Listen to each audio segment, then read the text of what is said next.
morning's reading is taken from Psalm 103, verses 6 to 12. The Lord does what is right and fair for all who are treated badly. He told Moses about his plans. He let the people of Israel see his mighty acts. The Lord is tender and kind. He is gracious. He is slow to get angry. He is full of love. He won't keep bringing charges against us. He won't stay angry forever. He doesn't punish us for our sins as much as we should be punished. He doesn't pay us back in keeping with the evil things we've done. He loves those who have respect for him. His love is as high as the heavens are above the earth. He has removed our sins from us. He has removed them as far as the east is from the west. Here ends this morning's reading. Ladies and gentlemen of the college, good morning. Welcome to Assembly.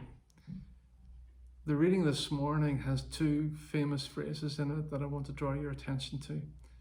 It describes God's love as abounding, as high as the heavens are above the earth. So it is a measure of the infinite. And then secondly, it describes God's anger as being different to mine. God's anger is something that comes slowly, whereas for me, and certainly I'm sure for many of us, it comes quickly. So why is it that God's anger is slow, and is it something that we should try to follow? Well, I do think it is, and why Scripture encourages us to do so is because we should be building relationships with one another. How do you become slow to anger? Well, you practice a couple of different things. It's fairly simple. Before you speak an angry word, you learn to take a breath and consider, is that necessary? Or if you are responding in temper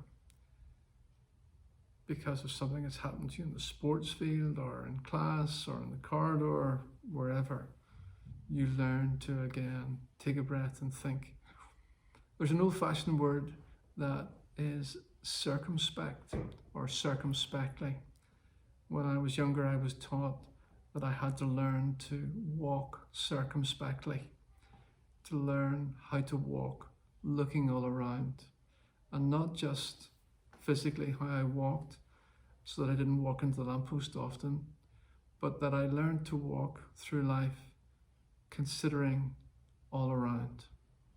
And so the psalm is saying to you, be slow to anger, consider others, consider yourself, consider the implications of responding in anger.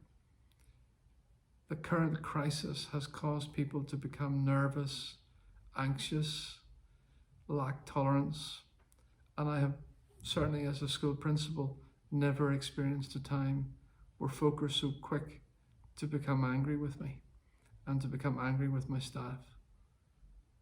We need to practice and set an example of being slow to anger because we are gracious and we are tolerant. Let's bow our heads and pray. Father God, we ask that you would help us to learn how to become slow to anger. May our anger be unlike yours, and may your Spirit purify us in such a way that our anger is not triggered by having a hurt ego or feeling a real sense of injustice towards us, but that your love would help us and strengthen us so that our hearts don't become hard and our joy is not poisoned. May we readily give way to compassion, and may compassion fill our lives. In Christ's name we pray. Amen. Thanks for listening.